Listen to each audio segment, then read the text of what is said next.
How goes it, everybody? Welcome back to Patterson Properties. Hopefully, you guys are enjoying a beautiful Saturday around the country.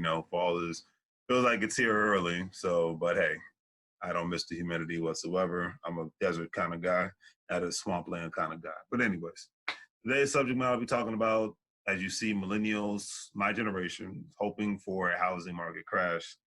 And now everyone has, always had some negative things to say about my generation, the millennial generation. However, during the COVID-19 crisis, one's first thought is that they want housing prices to come down. Before COVID, people were complaining about the housing prices, but the funny thing is, even during COVID, people are complaining about the housing prices in certain markets. However, in reality, it's like I said, that has not been the case in regards to the prices coming down. The number one reason why us millennials are cheering for a housing market crash is because I think more millennials are in a better position financially in 2020 than they were in 2007 and 2008 timeframe.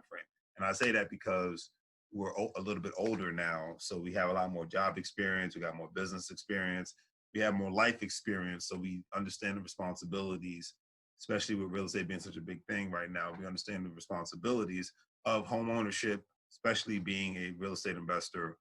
We have a better understanding of these things. However, therefore, we can execute in a more better and efficient manner when it comes to purchasing properties, selling properties, or renting properties. Fix and flipping the whole nine. And there's definitely, hey, at the end of and one thing I could say, there's definitely a catch-22, as I like to call it. The gift and the curse of every situation. When you talk about the bang and bust, the boom and bust of the U.S. economy or any economy, because that's how economies go. The upside would be that if the housing market would crash, more millennials would be able to afford a decent home and most likely get more bang for their buck. However, the people whose homes that would go into foreclosure would make more of a stain on the U.S. economy for everyone. To avoid something like this, there has been an eviction ban put into place until 2021. Possible rental assistance has been put into place so that landlords can keep receiving their monthly payments so that they can pay their mortgages. I think when it comes to landlords and cheaper markets, it's in your best interest to ensure that you try your best to pay off your mortgages as soon as humanly possible. Because at the end of the day, the US economy is like a merry-go-round, literally. And if you are a landlord, do not have, and you don't have a lot of disposable income for a housing market crash, then it may be in your best interest to not only save as much money as possible when you make profits off your rental property, but to ensure that you pay off your rental properties all at the same time. That's why the habit of, people like myself purchasing properties in cheaper markets like the Baltimores, the Harrisburg, Pennsylvania, the Reading, Pennsylvanias of the country, the Cleveland, Ohio's, places like that, Detroit, Michigan, the cheaper markets. It's becoming an investor, in my personal opinion, that's just starting out the best interest because the risk is much lower than compared to a market like Washington, D.C., Northern Virginia, Maryland area, Atlanta, Miami, Houston, Dallas, Los Angeles, Seattle, areas that are much, much more expensive to reside in. So when you start in a cheaper market, to me, the risk is lower. That's just my personal opinion. But everybody has their aspects on it, and I definitely respect that. Okay. But there have been a multitude of tweets out there. And even before I go further, if you don't have a mortgage on your property, yes, you will have to pay your property taxes and whatnot. Okay. However, you're getting more profit. And then say if you do lose tenants, you're not worrying about having to pay the mortgage company. You just have to worry about the taxes and the insurance. So that's the beauty of having rental properties that doesn't have a mortgage on it. And then, hey, if you have equity in the property, you can always pull some equity out of it. This doesn't have to be a lot. And obviously that would be a regular monthly payment, but it'll still be much lower compared to having to pay a mortgage on a property that's $200, $300, $400, $500,000 compared to a property that you bought for $15 to $20 to $30,000, $40,000. And I'm just saying, you do the math and you do what works for you. I know it works for Patterson Oak Properties. So I leave it at that. All right. But there have been a multitude of tweets out there like, if the housing market can just crash, I'm literally begging for the housing market to crash. I'm reading these tweets as there were various amounts of them put out there.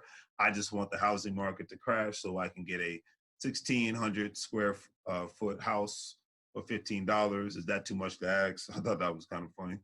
Can't wait for the housing market to crash so millennials and more so people my age can have a chance at being a homeowner.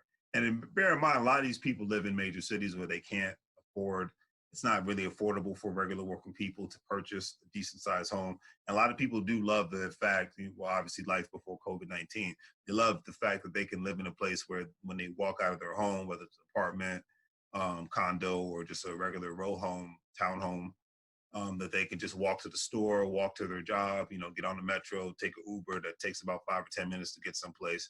A lot of people love city life. So a lot of people want to see those prices go back down. Now, the article that I read regarding this matter that I've been talking about stated that like most, like all like, most millennials feel entitled.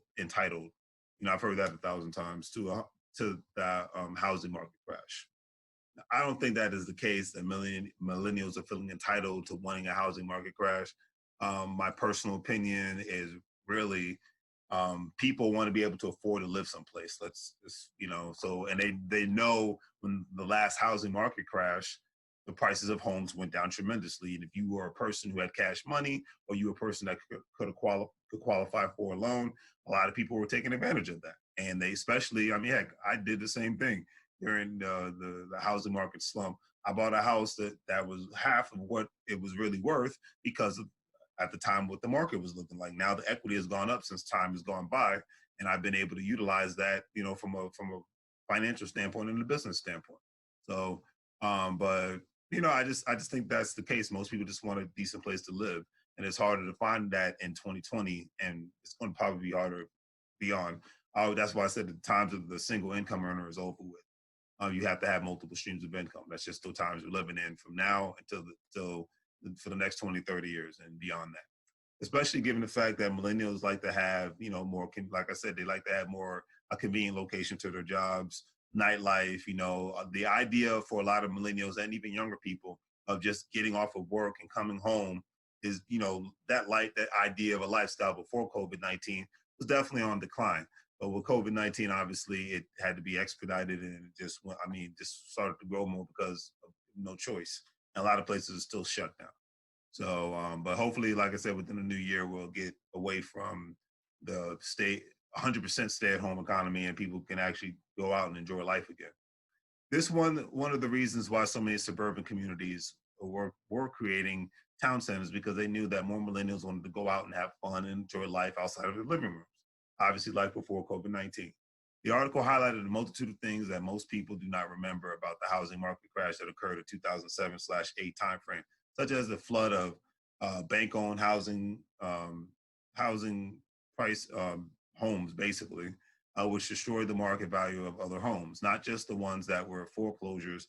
The effects on the credit markets could seize up as housing market crash spills over into the financial crisis.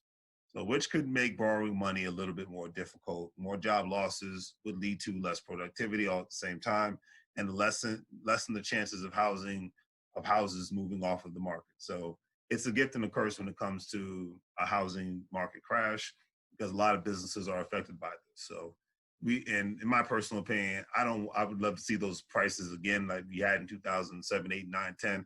But in my personal opinion, I definitely would not want to see the kind of housing market crash we had back in 2007, 8, 9, 10. I could go on and on about that. So, when it rains, it pours, and you got to be able to be ready be ready and be prepared for the unexpected.